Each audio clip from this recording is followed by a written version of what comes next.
right. Happy Thursday. It's Blur's Day, whatever. It's Thursday, and we are back again with another episode of Learning Tech Talks, where we are exploring the landscape of learning technology. This is a little bit of a sidebar from learning technology, but we are still talking about technology and disabling it. Oh, hang on here. I got to disable that. There we go. All right. So we're exploring learning technology. Well, whatever. We'll get into it. The intro is shot, but I'm talking with Elisabeth Cooke, and she is from Dignii. And we're going to be talking about what might be a bit of an emotionally charged topic, but I think it's a very important one. And so we're talking about combating racism and how technology is playing an important role in that. But before we do, let's get the conversation going, and I'm going to try and encourage everybody to participate because I want this to be a dialogue between Elisabeth and I, but also very inclusive of everybody on here. So let's do that with a little bit of lighthearted stuff. So let's start with, where are you in the world today? So if you can comment in and share that, that'd be great. Elisabeth, let me know, where are you today? I'm in Vancouver, hiding in a spare room from my family. Hiding in a spare room. Mm-hmm. Okay. All right. Well, yeah. And you know what? If anybody bops in, don't worry about it. We won't even, you don't have to do the CNBC or whatever, try and quiet. Yeah, they'll be just as surprised as you are. Sounds good. Well, so I'm in Milwaukee, Wisconsin, like I always am, western suburbs here. It is a glorious 50-degree Fahrenheit or 3-degree or 7-degree, something like that. So it's warming up here. So let's transition to the next one, which is, all right, Elisabeth, I'm curious to hear this one. So as you reflect back on your high school years, what crowd would you have been associated with? Well, I'm only going to count the last 3 years of high school because that's when I lived in Vancouver. Okay. And I think I wasn't out as being gay then. In fact, I wasn't aware that I was gay then. Although when I talked to people that I went to high school with, they said duh, obviously you were gay. But so I didn't hang out with other gay kids, at least not that I knew of, but I did hang out with a lot of sporty kids. I played soccer, and I used to race for snowboarding for my high school because I grew up on the North Shore, so we had a ski and snowboard team. That was a thing in high school? You could be in a snowboard club? Yeah, the ski and snowboard team. We used to get to go on trips to go compete. What I had in rural Minnesota. All right. Yeah, Canada, we're killing it up here in the Pacific Northwest. I did that, and then I kind of hung out with kind of the grunge kids. I really liked grunge, so there was a lot of plaid happening as well. But I'm still friends with a lot of people from high school. Pretty much the girls that became the popular girls that I chatted with a bit in high school, but I'm really friends with now. And now I'm not really sure why they were that popular because they seem pretty boring. Okay, but so it sounds like you floated in between different groups because you had kind of the athletic teams. There was the grunge side. Yeah. All right. Any cool fashion habits that came along with that? None that I was a part of, but I certainly, I liked the plaid quite a bit, and band T-shirt. I mean, I feel like I'm kind of wearing plaid now, which I should have thought about before I brought that up as an example. I liked band T-shirts a lot. I had a lot of Nirvana T-shirts. All right, classic band T-shirts. Yeah, liking all the Pearl Jam and Nine Inch Nails and all that stuff that makes people now realize that I'm in my 40s because I graduated high school in the 90s. Got it. Well, here we started with just, what was the clique that you necessarily ran with, and then it's told us so much more about who Elisabeth Cooke is. So, all right. So for mine, I actually, similar to you, I kind of floated. I didn't really fit in. I didn't really fit in with any specific group. And I always found myself just kind of gravitating towards who are people that I think are fun and interesting to hang out with. And I didn't really ever, I played some sports, but I wasn't really in the jock crowd. I had friends who were the farmers and things like that, but I didn't live on a farm. So I just kind of ended up floating into the different groups. I didn't really hang with any specific group. I guess my whole life I've kind of just done what made sense. Yeah. Did you grow up in Wisconsin? I didn't. I grew up in the sticks of Minnesota in a tiny little town out in southwestern Minnesota. So not too far from here. Yeah, okay. I only know how to do that accent because of Fargo. Oh, Minnesota. Yeah, from Minnesota. Yeah, there's a lot of really good memes and stuff going around about Minnesota and Minnesotans talking about it not being cold outside when it looks freezing outside. So Yes, and I think having come further south, I say further south to Wisconsin, you know, I think the accent has faded. I used to, if I traveled outside of the States, people would always say boat, say Yeah. boat. I'd be like, what, boat? And then I didn't hear it, but Yeah. anyway. What All are right. you gonna do? So let's transition over to the topic at hand, Mhm. to learn a little bit more about what you're doing with Dignii and how this works. But before we get into it, a little bit of backstory into who Elisabeth is and Mhm. how you ended up here. You know, in your high school days in your Nirvana t-shirts as you're hanging out on the slopes, did you think to yourself, you know what I'm going to be? I'm going to be a tech CEO of a company focused on combating racism. Was that a dream as a child? No, I mean, I think and my parents would certainly attest to the fact that I definitely wanted to be in charge. But this isn't really what I saw myself doing. I started out working with children and teenagers. I have a undergraduate degree in human and social development, and worked as a counselor for a long time. Worked with all sorts of different kids, particularly kids with mental health issues. And kids that were, and the different programs for kids that identified as trans, as transgender. And I did that for a long time. And then I needed to change. It was, I didn't want to hear stories about people hurting children anymore, and sort of the negative things that had happened to kids. I was too familiar with that, and that bothered me.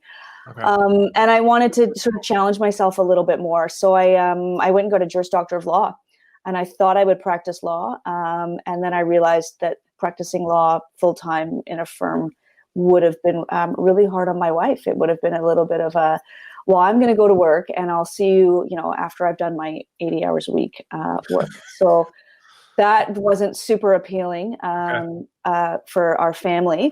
So I looked for some other things to do. And this was sort of about, like maybe 12 years ago. I wanted to kind of combine both passions. I was really passionate about working with communities and, finding ways to create some sustainable change and helping the lives of all sorts of different people, but particularly people that were marginalized. And I wanted to use all of the skills that I developed in law school around, thinking critically, around looking at creating systemic change and good governance and being really research-based in everything that I was doing.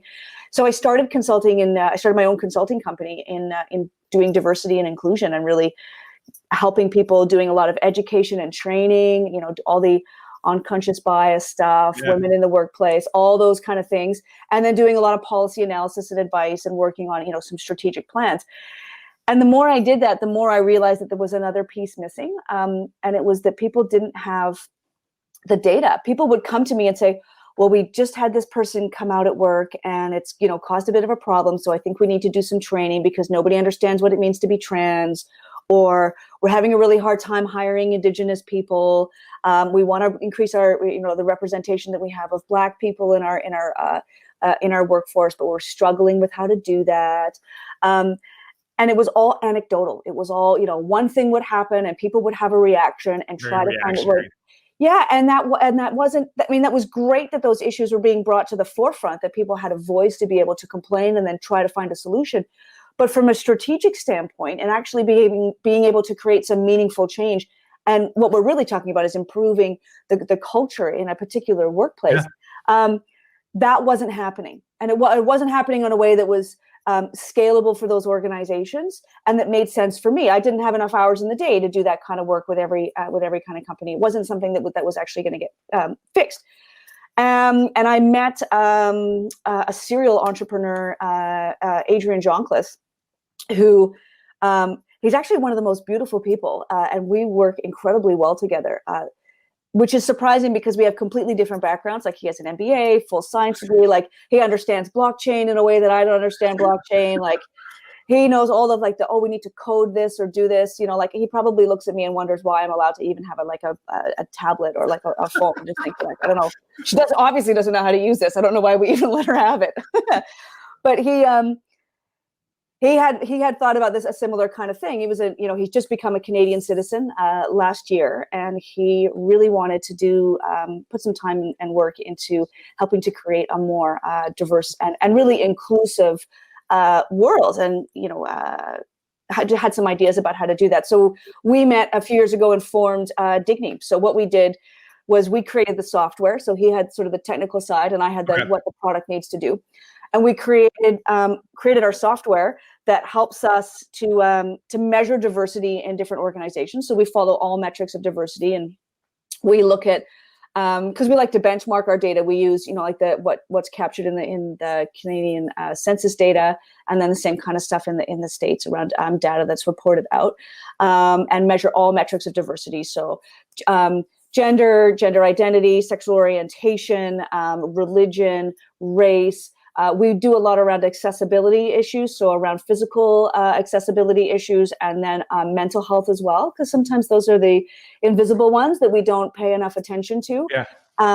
So we capture all of those, and then we measure for employee engagement, because it's kind of one thing to know who works there, but you want to know what their experience is, and you taking the pulse of an organization and just measuring everybody doesn't let you know how all of those different groups of people in your organization feel. So we created the software to be able to do that. That has a really interactive dashboard, so that you can actually kind of play with those numbers and pull up intersectionality. So you can see, do you have young gay Asian men there, and what's their experience like at work? Okay. Got it. Well, and we're going to dig into this, because I think this is the part, one of the things you hit on that I think is such an exciting and important part about what you're talking about, is that data, the data side of this, because to your point, it's an emotionally charged thing. I think there's a lot of people out there trying to do something about it. But like you said, it's often a very reactionary, short-term Band-Aid type fix of, okay, something happened. We need to do something. So let's do something. And then whether it worked, whether it continues on, whether we actually address the core issue of it, we don't really know. We don't really know what that is. And I think the other thing you brought up that I think is really important is how you're capturing all facets of diversity versus just kind of looking at one. And I think sometimes that's where I've seen things start to go, is we start looking at it in silos versus, hey, we need to look holistically across the spectrum of what that actually means. Yeah.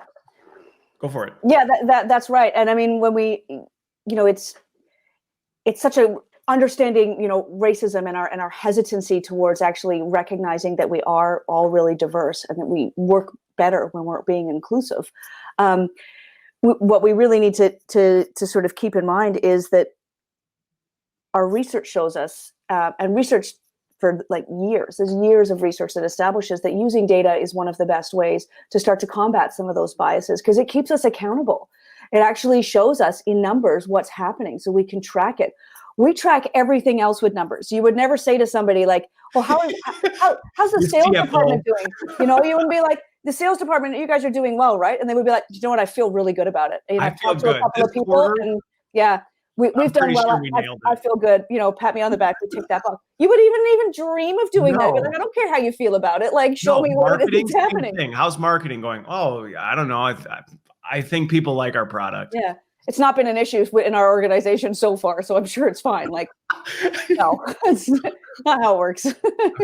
Okay. Well, so I'm curious, because as we look at, and I think, and I said this a little bit before we went live, that 2020 was probably one of a big year for greater awareness of what's going on and kind of the greater needs. I think there's been a lot to humanize the workforce, which has been a positive trend in really looking at people holistically. I think some good things have come out of it, but I think the risk is now we move into 2021 and beyond, and many organizations are faced with this dilemma that I would say isn't unique to this, where it's like, now now this is a thing. So not doing something at this point there is no, plausible deniability of, well, I just had no idea type of thing. It's like, well, now. So what are you going to do with that? So I'm curious how you've seen this evolve and advance over the last 18 months. Yeah. With the events of last year and then moving forward. Yeah. I mean, what I observed was,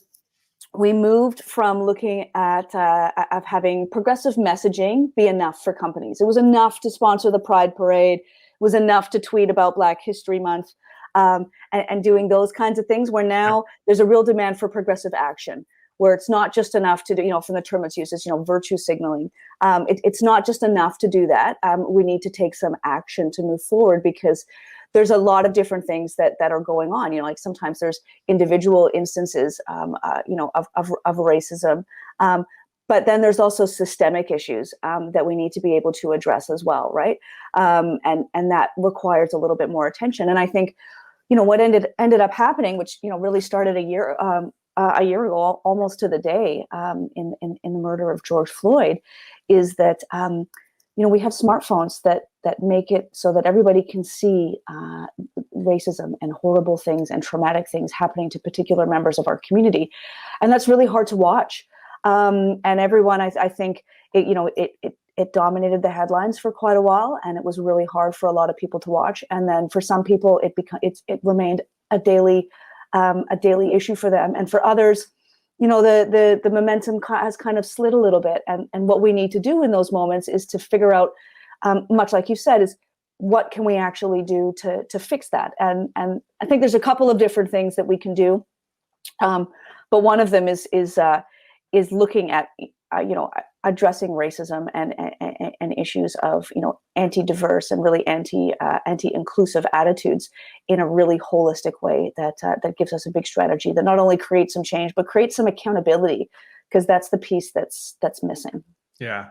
Well, and your point about the smartphones is one of those, I think, it's opened up dialogue in some ways, in a good way. Mm-hmm. At the same time, it's given us tremendous visibility into, like you said, things that maybe we just didn't want to look at, or, just wanted to pretend Mm-hmm. didn't happen. And I think that's forced us to say, okay, well, now we can't really say, well, no, that's not here. That's not really Mm-hmm. something that goes on. And now, so as you're talking about what you did with Dignii on that, then this is almost giving a organization a true heat map in some regards of here's what's going on in your company, in terms of, because from the sounds of it, not only are you saying, hey, here are the people and the kind of different lenses of diversity, so we get a full blueprint, instead of just saying, oh, Elisabeth is a lesbian. I think that's one universal viewpoint, but it's like there's other components of that make up Elisabeth. So it's giving you that visibility into the holistic view of the workforce, so that you can see where that is, so that you can do something about it. Is that fair? Yeah, that's right. I mean, and one of the things that the data really does is challenge, what it is that we think is going on in a workplace. So there's two things that you want to look at when you start looking at those numbers right away. One is it shows you who works there. It also shows you who doesn't. So there might be some really big gaps. I have a lot of, a number of clients that look at and are really interested in increasing the number of Indigenous people in their workforce. Okay. And they realized that the Indigenous people that they had working there, that they were counting in their minds as working there, they weren't in full-time meaningful employment. They were either in some part-time jobs or working in contract positions that were just, they were fixed term, but they were rolling contracts rather than having the benefits of being a full-time employee. So when you look at the data, you can see those kind of things. You can see who are the people that you have in those roles, and do they have any opportunity in your organization outside of that.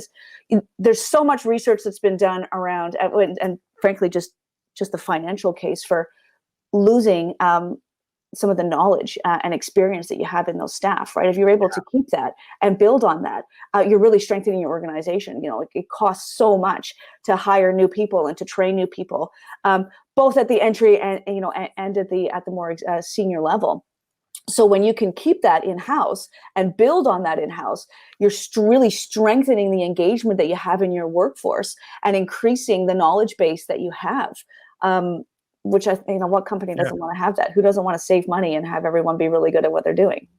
Well, and one of the things I'm curious, just because you're spending all this time and data on this, and one of the things that I think has, in some regards, made it difficult, or I think in some of the conversations I have, people struggle with this because there's a lot of terms that get thrown around right now, right? And again, it's emotionally charged. There's a lot of terminology. And I feel like a lot of times people aren't really sure what to do with it. And some of the examples, but I'd love you to kind of elaborate on this.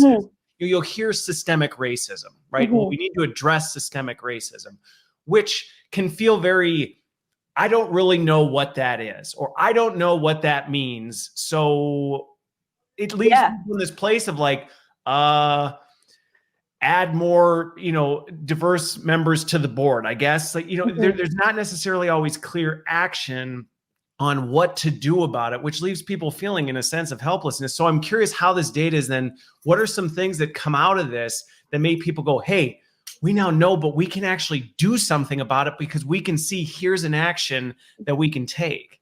Yeah. So a really good example is I've been working with another tech company, and helping them to expand, diversity. And one of the things that they felt was really challenging was they really wanted to hire more women, and they wanted to hire more Indigenous people because they recognized those as being two significant gaps in their workforce.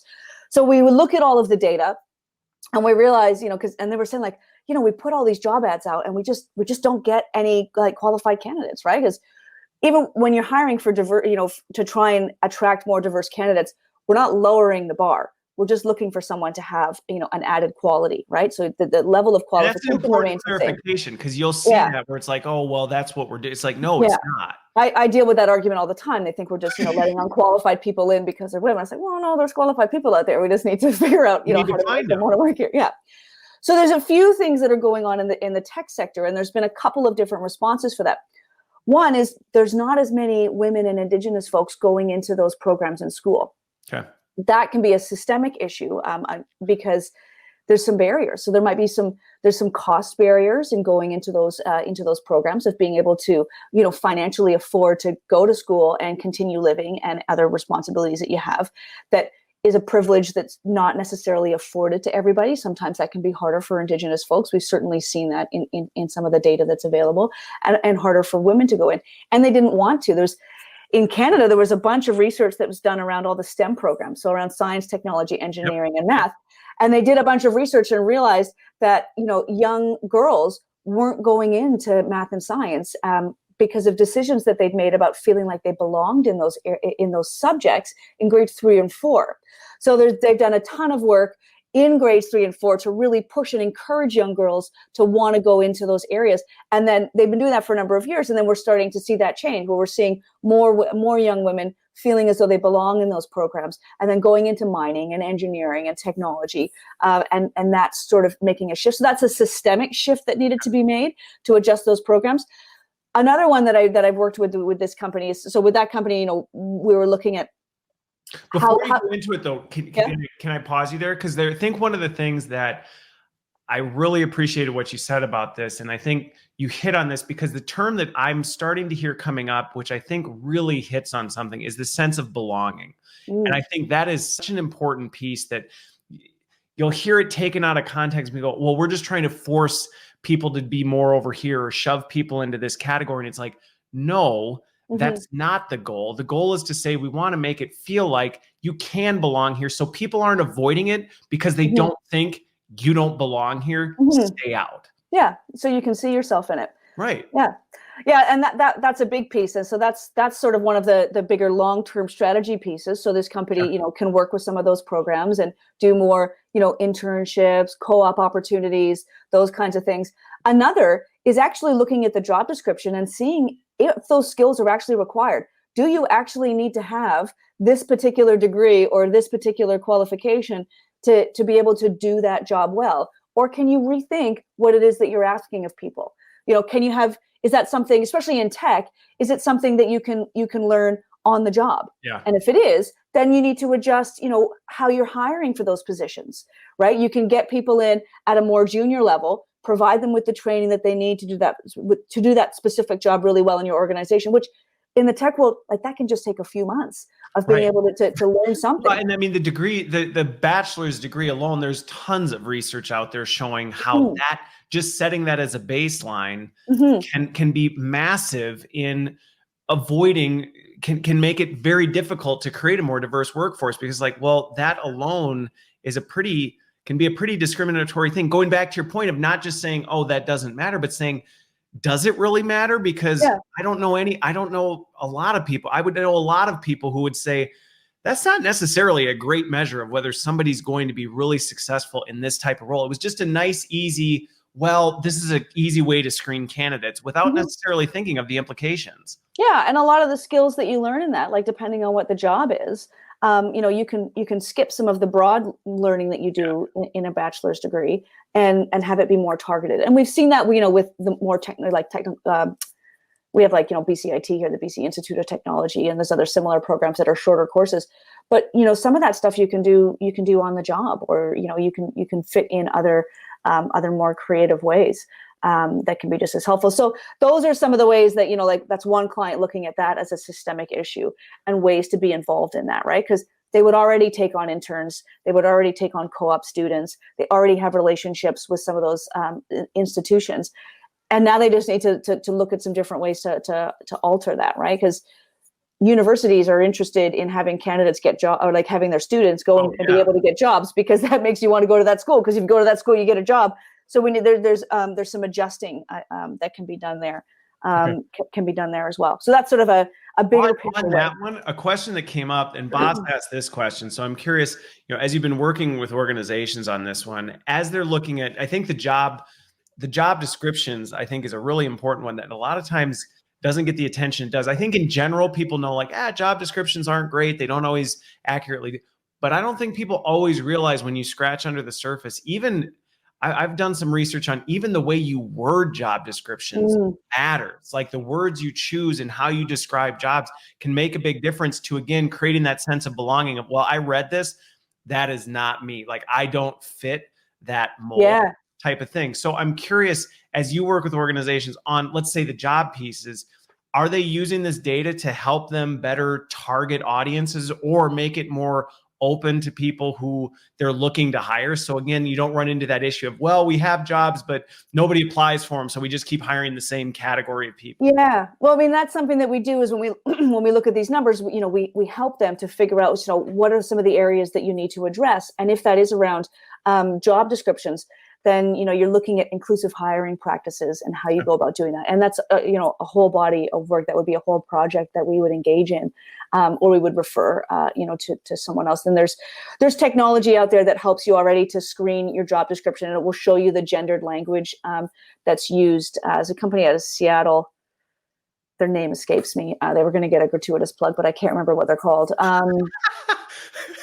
I don't even know them, but I kind of feel bad about it anyway. But it's a really great software tool, to be able to look at the gendered language, because that happens with a lot of people as well.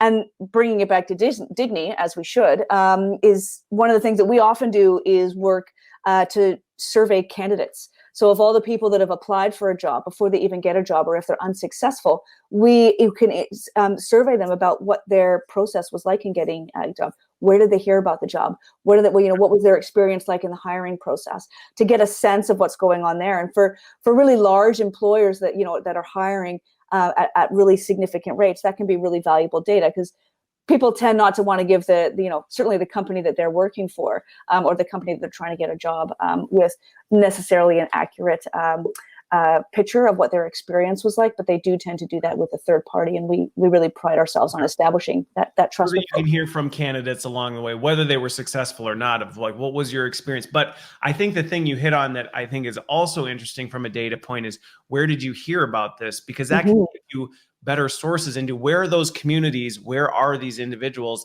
so that we can reach them, versus the traditional chant, well, we always go to like, this is our process for people into the organization. Well, that process may be exclusive in and of itself. Yeah. Well, I see this a lot with clients that are using LinkedIn to advertise for jobs. Like, well, I put it on LinkedIn, so I'm just going to, we're going to share it with all of our networks, and we're going to hope diverse groups come up. And it's like, how many different, do you think that you're meeting, really, is that getting to diverse people by just going through your personal network? Do you think maybe there's some broader ways to go out and, and do this? All the people who are connected to you, and have worked with over the past however many years. Yeah, you need to be a little bit more broad. But and there's a number of different companies that specifically do try to hire diverse and inclusive candidates. So I mean, you need to find the one that fits you. I'm really not a fan of the cookie cutter solution. You need to find something that works for you and your organization that's really efficient as well. Because if you're hiring, particularly for large volumes of people, you need to be able to do that relatively quickly and do that really well,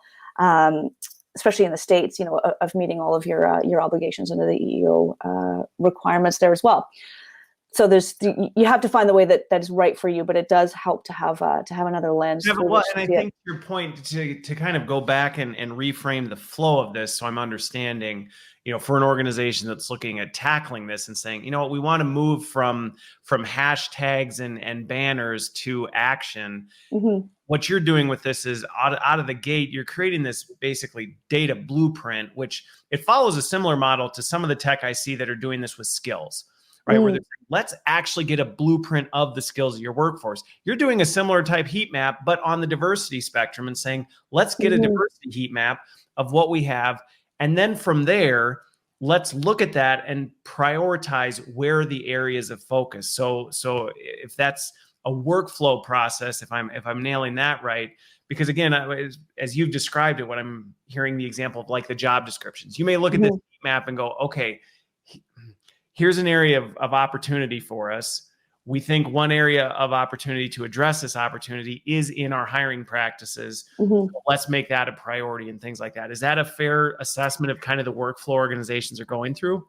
Yeah, I think that's one of them, especially when you're looking at dramatically altering the diversity in your workforce in terms of representation. Then you want to look at hiring. There's also looking at the culture in your workforce and the engagement that people have. A lot of the research and frankly, what's the business case for diversity and inclusion that we've had for about 15 years now is identifying that when you have diverse groups of people that work well together, you get better results. Yes. You're more likely, to have better financial results. But the biggest one that stood out, for my clients over the past years, when you have diverse people working really well together, they're more likely to be innovative and agile. You're getting different viewpoints. You're getting different ideas coming to the table to be able to problem solve in a more interesting way that's getting you better results. Okay. Who doesn't want to have a group of people that are more agile and innovative right now, right? That's essential. So figuring out how to get that, maybe there's a piece that's missing.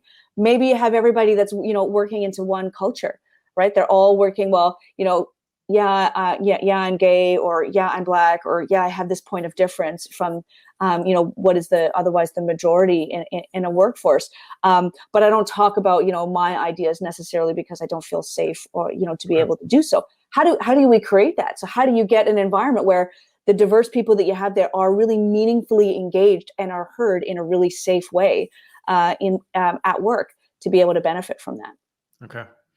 So how have you, there's one area I want to go first, and then let's shift gears into this one. But I'm curious, what types of things do you see organizations struggle with as they jump into this? As they start treading into this, and maybe now this is a boardroom conversation, or it's made its way up to some decision makers to say, hey, we actually need to do something about it. What types of resistances do you see, or challenges do you see organizations face as they say, all right, well, it's rubber meets the road, let's do it. What are some of those hurdles that they run into? Yeah, I mean, people are afraid of getting in trouble.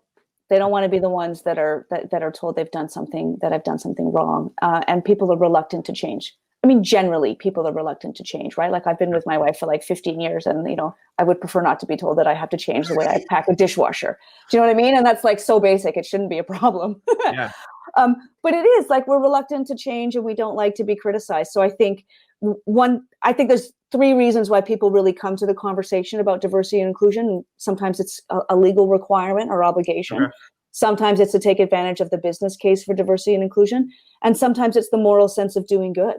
And wanting to be a more positive change. So what I try really hard to do is when I see that reluctance and when I see that fear of being in trouble, I work with a lot of boards that are all white men that don't want to be told they shouldn't be all white men. And so I say, we're not here to take jobs. We're here to create new jobs and to make the workplace a more meaningful place, right? Nobody's getting fired because you're not being diverse, right? We're looking at new ways to do things, and that would fall under succession planning or restructuring in a more meaningful way. But that's sort of what I see, and I always try to focus on the positives, because diversity and inclusion isn't about being punitive. It's about making things better for everybody. Everybody's going to do better if we're being more innovative and more agile. Everybody's going to do better if we're able to create better solutions that make more money for the company, right? And creating that environment, we all stand to gain. often when I talk to groups about, well, why should we want to be more diverse, or why do we need to have different people around the table? If you go to a food court, you don't want to see 10 burger joints, like, unless you're like really, really passionate about burgers, right? You want to see, I want to have a few options. I might not go to those McDonald's, options. Hardee's, Yeah. like every single. You want to mix it up a little bit. You want to have some different options, and food is often one of the easiest ways to get into a new culture and to recognize that we can have diversity. Those are good things to have, right? We can still all sit down, we still all eat meals, but they can come from different places, and we can do, have a little bit more variety that way, and we'll do better, right? So with that, because I think it's one of the things you hit on there, and I think it's a really important piece, is this fear factor creeps in. And when the fear factor creeps in, you will just see people paralyze. I mean, they will just paralyze when it's like, I feel like you're coming in to take what's mine. And all of a sudden it's like, whoa, we need to, how have you worked through that? I mean, you kind of scratched it a little bit, but I think it's a really important piece to address, because this is fear does weird things for people, and it can really paralyze progress in many regards. To your point of, well, we don't want to admit that we actually did have these issues. We did have these issues, and we haven't been doing a very good job. Heaven forbid people know that we made mistakes along the way, and we be open about that, so that we can say we recognize it, it happened, and we want to do something about it. How do you coach them past that? Because I can see that being a showstopper. Yeah, it really is. I usually I work with those groups in private. So I would do I often personally do education and training with those groups in private, so that they feel safe and comfortable being able to ask really hard questions. Because that's often what it is we just need to have some more challenging conversations. And I show them all the reasoning and all the things that they can stand to gain. And I focus a lot on personal stories. Sometimes it can be really daunting when I say to, a group, oh, this is like an all white board of old men. Like, you need to change it up. When I talk about other examples of groups that have done that successfully, and tell the stories of those people and explain, like, so here's an example of a really qualified candidate that, you didn't choose or don't have the ability to choose right now. This is what you've missed out on. And this is another organization that has gone through that change. So really showing them the personal side. My experience is that most people, you can tap into that empathy, and you can help them work through their fear, and help them to see themselves in a positive role in creating that change. Because that's what we need, right? Like, it's, and then we do this, and I've always, we just do it, with lesbians a bit, like, oh, well, you really need to get yourselves out there to be a role model, to change. And, we'll have women's networks that are going to work to get, women into positions of power. So it's like, well, actually, that's not really my job, my work to do. Like, that's everybody else's job. Like, that's the ally. That's what, allyship is. And, stopping racism and stopping homophobia and transphobia isn't the responsibility of Black people, gay people, and trans people. It's the people that are experiencing those things that need to have that change, and then helping them to do that. And not, I work really hard at not trying to shame people, because I don't think we change our behaviors very well with shame. I think we do it, with knowledge and with experience, and with the opportunity to safely ask questions. So I try to do that, because it's challenging, right? Like, I can see that approach working very well, in that it brings the defenses down, because like you said, attacking, shaming, things like that it creates a natural defense, that then you're protecting things like that, versus like, let's talk about this. And I think that's why conversations like this are so important, to be able to actually have dialogue about this and talk openly about it, not in a, to your point, punitive way, or, an attacking way, but say, hey, this is the reality of some of the things that are happening. This is how it's affecting things. Let's talk about the benefits of addressing it. And this doesn't mean we're coming for yours. No, it's not. The tide goes up for everybody. So let's talk about how that works. Yeah. And we need that help, right? It's not, pushing, white men out of the workforce isn't going to fix things for anybody. Like, we all need to be able to work together. So seeing that you have a positive role in that is really important. And I will say that, racism in the workplace, like, it's not down to like just men. Like, there's plenty of other, plenty of women and other folks that have gotten on board with that. White men just happen to be on the flag for a lot of those issues, which is, challenging in and of itself. Yeah. Well, but again, and is it there for a reason? Yes, but to your point, and I think this is what was interesting as you know, you and I talked and I got to learn more about Dignii, is the fact that yeah, it's about looking at that whole picture and saying, what do we do about this? Because we need to create a truly diverse workforce to get the best out of everyone, and again, to raise the tide. But you know, how do we actually do that? So one question that came up, and unfortunately I can't see who because of the whatever LinkedIn privacy settings, but you know, ideas just based on, and I think this is really appropriate to where we're talking right now, is you know, if you're in one of those groups where you don't have the sense of belonging, you know, where you feel kind of like a duck out of water going like, I'm here, but it is an uncomfortable territory to be. Do you have recommendations or things just based on your experience? Because obviously you're walking into boardrooms of all old white males going, hey, guess what? This isn't what's best for everybody. And it hasn't launched nuclear fallout. So you've got to have some tips and tricks over the years that you've discovered to say, how do we engage in these dialogues? How do we have a productive conversation? Well, I mean, while we're, you know, hitting on old white men, I get along with old white men really well. I really like drinking whiskey and scotch, and that has just been an absolute gateway. Back when I could go and, you know, have a drink with people or go out for dinner with clients and board members and stuff. That would, I mean, I obviously miss drinking in public because that was a really great thing, and that was a way that, you know, we could connect. I like that that world. So I look for similarities and ways to connect with people personally. And you know, I mean, I carry a lot of privilege. I have a ridiculous amount of education. I know I'm a white person. I'm a lesbian too, but most of the people that I work with are, you know, a little bit. Sometimes they're a little bit surprised by that, which is a whole other topic of conversation. But I think what you need to do is find ways to connect with them. So I saw the question pop up around, you know, how do you connect with D&I with your peers in a heavily, like, you know, IT or technical dominated environment?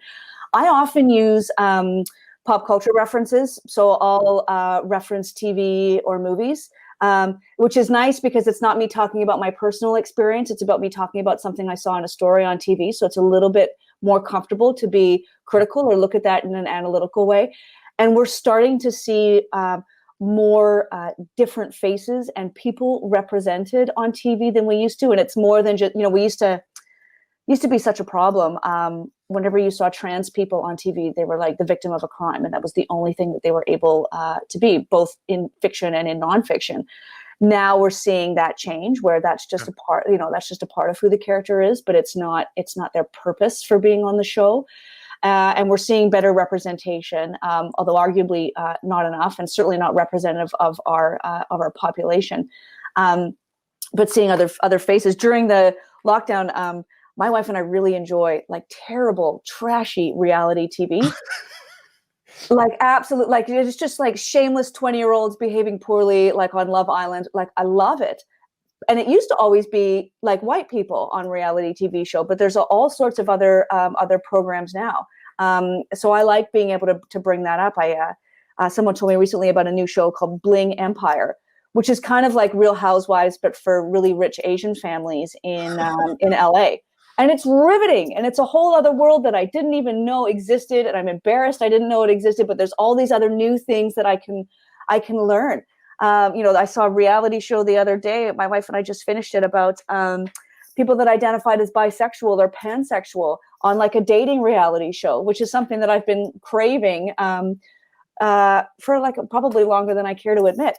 But it was really interesting watching. So looking for those kind of things in the media, points of connection, and those stories, is nice, because then you have other faces to use as examples rather than having to pull on, you know, a hypothetical that's really just pulled on some of your own personal experiences or on something else. You know, one of the things that you talked about there, and I think, like you said, it's finding that point of connection. And I think sometimes we lose sight of that even people who are wildly different than yourself, if you really have a genuine curiosity of them and figure out like what makes you tick, like what you can find a point of connection, no matter, I mean, you can find a point of connection, and leaning into that and saying, let's build on that. And I think to your point of, you brought this in, this has kind of been the theme throughout, is focusing on those points of connections and the positive sides of things builds the relationship to start stepping into the tougher, more difficult conversations Mhm. where you're not just coming in hot right out of the gate going, whoa, like I don't even know who you are, and you're on edge with me, versus, hey, like, let's see what we have, let's build on that, let's get to know each other, let's find where those mutual Mhm. points of connection are that we can expand on it. Mhm. And that's where when you're able to have that connection with someone, then you can talk about, like, well, if we're going to talk about data, let's talk about, the rates of incarceration for folks. Let's talk about, like, the systemic challenges that we have around laws that incarcerate, BIPOC communities at a much higher rate. You can talk about those things and start to see, some of the shifts and challenges. You can see how women have been excluded from the workforce for a variety of different reasons. And when I talk to people about that, I often say, we want to have women in the workforce and we want to have women in roles, and they do need to be able to care and love for their children. But the system that we have set up now excludes men. It makes it so that men aren't able to spend as much time with their children, and they miss out on a lot of those elements of fatherhood, of being able to, attend doctor's appointments and go to school. So the system that we've set up, while we often talk about it as excluding women, it's also taken a lot away from men. And if we can get everybody to the table, there's some interesting ways that we might be able to shift the way that we work, to be able to, let everybody do a little bit more of everything, right? To be that much more flexible. If we had a workplace that was more flexible, for, men that are parents, that would make a lot of changes as well, because it's done a real disservice to men. Well, and it's reframing the dialogue. I think that's one of the things you're hitting on right there, that with that topic specifically, but I think you could apply it more broadly, which is, yes, you could look at it as it's this way, or it's exclusive to women, or you could say, hey, you know what? It's also exclusive because look what you're missing out on because we aren't addressing this. And now you've got that point, again, the mutual point of connection, saying this isn't about us versus them. This is about how we grow together. Yeah, and the way that, our workforce was set up was that you had to be away from your children and your family so that you could work, so you could achieve those milestones and get those promotions and look at how, you can financially take care of your family. What if that system was a little bit different? What if you'd had a little bit more flexibility in there? You would have gotten a lot more. You still would have, I'm not saying, give up your career, don't be thirsty, for the things that you want to do. But, if we just look at doing them a little bit differently, we can get there. Yeah. Well, and just as a personal example, I remember early in my career being told, you're going to have to choose between being successful and raising a family, and refusing to accept that status quo. Well, that's just how it is. It's like, that's not true, actually. And you can change that, and you're actually better in both worlds. You don't have to lose one or the other. And I think that's a dramatic shift that I think sometimes we have to fight against that, because that is that tendency that we've been built on. It's like, well, taking from one means you have to give up something else. And it's like, maybe not. Yeah. Yeah. And a lot of people think, if you want to be more diverse and inclusive and have all sorts of different faces in your company, then you're going to miss out on, productivity, because you won't be hiring the best candidates. And it's just not the case. And we don't see that. We certainly don't see that around efficiency and staff retention data that we have. We can see that, you have harder working and better staff when you have an inclusive environment. People want to be there, and they like the company, and they're working hard for that. And who doesn't want to have those folks working for them? It seems so simple. It seems so simple and logical, but it oftentimes just gets missed, that when you really think about it, happy employees that are engaged, perform better. Yeah. I mean, it's just even just your own personal experience. How well do you do when you're miserable, you feel excluded, you feel like you can't stand what you're doing, and you're on the outs? Like, you're not bringing the best of you to work. No, I go into the other room and watch reality across TV. the enterprise. So on that one, Howard has a question that I think is a good one. Just in some of the things that you've worked on with this is, so it's one thing to talk about this from an agility innovation from, you kind of gave the three framing of where sometimes these things come from. It's reactionary or legal. It's required. We have to do something. It's a, hey, we are seeing, the possibility of the positive outcomes, or the other side, just morally and ethically, we need to do this. But then, come down to brass tacks and organizations, you hit rubber meets the road and you go, hey, we're going to need to do something here. You're asking in some regards for them to take a little bit of a leap of faith. because you're saying, I get, you may not even see it. You may conceptually kind of see it, but you're going to have to trust me on this. How do you augment or balance that to say, but just to give you a little bit more comfort, let me help you show you how we're going to prove this business case out, that this isn't just a good feels type initiative. Yes, it's that, and it's going to have a positive impact. Yeah, I mean, there's literally 15 years worth of business cases. So you can go to catalyst.org that will show you a lot of that research. The McKinsey, is it McKinsey or McKinsey?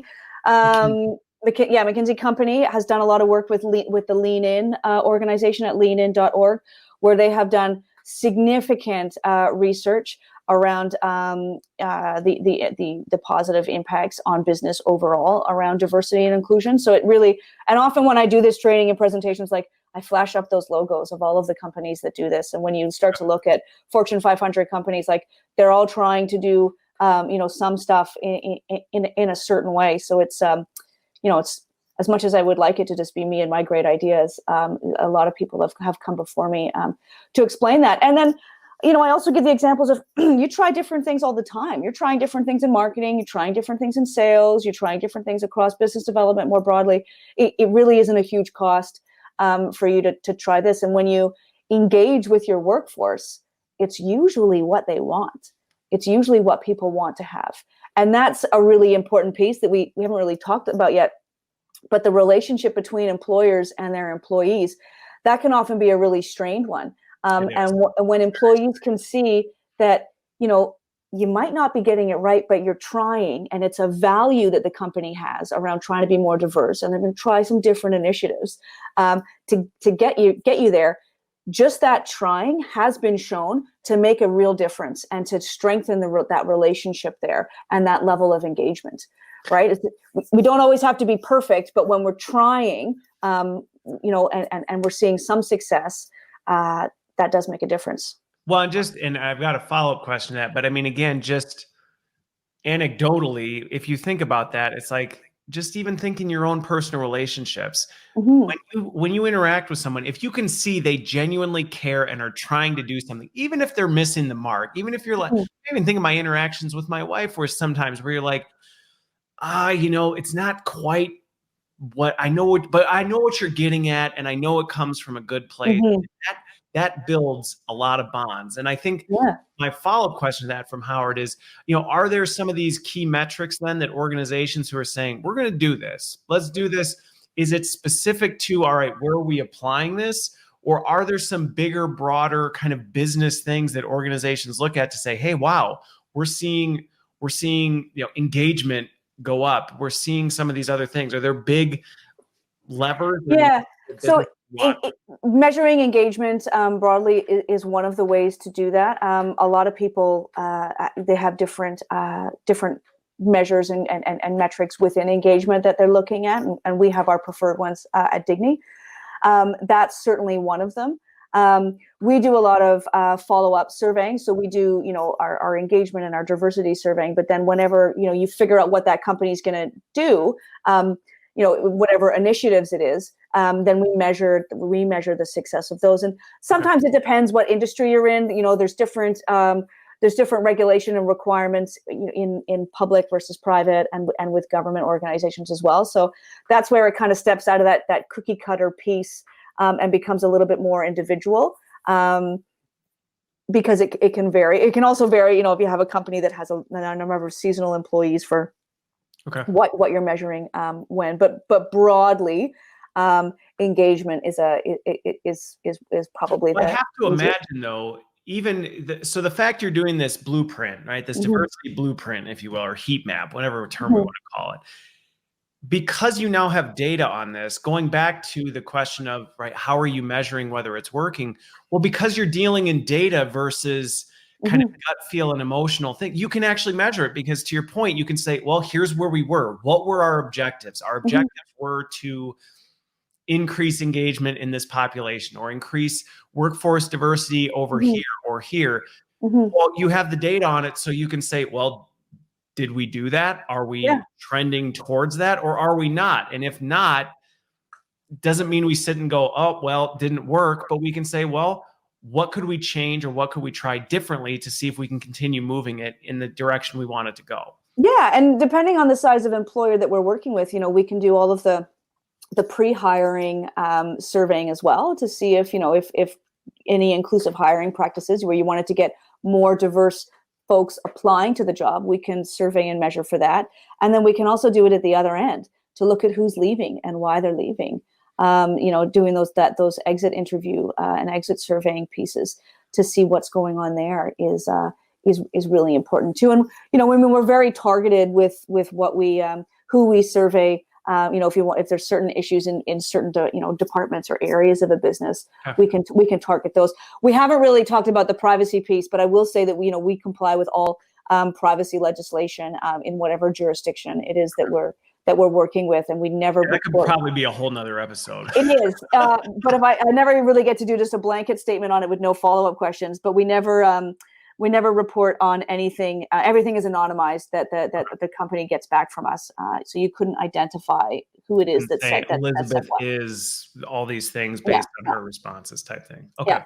Well, and then we'll see how many questions I can squeak in here in the last couple of minutes, but I don't think we will because we're going to easily run out of time. But I think one of the ones that I'm curious on, which, what are your recommendations for organizations in this sense is that I can anticipate and have seen this over the years, just in my experience, that sometimes it can be a little bit of a bumpy start, which again can contribute to that fear factor of what if we make a mistake or what if we don't do it right? And there is a strained relationship between employees and employers oftentimes. So there is this I don't want to be the first one to make a move because if we make a mistake, this is going to blow back in our face. How do you work people through that, and encourage them to say, hey, you're going to make mistakes, but you got to keep working through that. Usually being transparent is really obvious. So when we start working with a company, we say, well, we're going to work together for a year. You're going to do this. You need to communicate this, to your staff team. And we have comms people that work with us, and we work with their comms team to be able to roll out those information campaigns so that it's not, we're not asking people to read books to learn all about, why Dignii is coming here, but they're getting the gist of what it is that we're doing and what they can anticipate. And that process of being transparent about what you're doing and why, what they can anticipate and what the company, is really looking to try to do. The feedback that we get is that that's really encouraging, and people do engage. I have employees that will from other companies that will email me specific questions, or they'll be really pleased that we're working with them. And we'll sort of open that up in a safe way. And the fact that we come in, and we anonymize everybody's data and we keep it really private is really helpful, because employees don't always want to tell employers that harder information. The trust level's not there. Yeah, but it's stuff that employers need to know to be able to make those changes. So that's why we can be very helpful in those situations. Okay. No, and that makes sense in terms of the transparency, I think, is one of the biggest things. And I think there is this hesitant, well, we just don't want to say anything because what if it's people will be more inclined to forgive if you tried genuinely from a good place and made some missteps and you just didn't say anything. And then you leave people in the void of wondering or whether, things are actually happening. Yeah. You never get something done by ignoring the problem, right? No. And that applies to just about anything. Just ignoring it and hoping it just goes away and not saying anything about it doesn't usually go very well. Okay. Awesome. Well, I'm not going to ask another one, because if I do, I already know we're way over, and we could probably have several follow-up conversations to this. But I really appreciate your time today, Elisabeth. This was really fun, and I think an important conversation for people to be having and thinking about as they're thinking about okay, we want to do something, we need to do something, but let's not just blindly throw spaghetti at the wall and take a guess whether we're doing the right things or whether it's actually making an impact. Let's do it from a data-driven approach. And there's some hard work ahead, but it's worthwhile work. Yeah, you're quite right. And I'm really thankful to have had the chance to chat with you this morning, Christopher. And if anybody does want to continue the chat with me, they're welcome to get a hold of me on LinkedIn or email me and have that conversation too. I'd be happy to chat with them. Awesome. Well, thank you for your time. Thanks, everybody, for tuning in, and hope you got something out of it. Have a great rest of your week.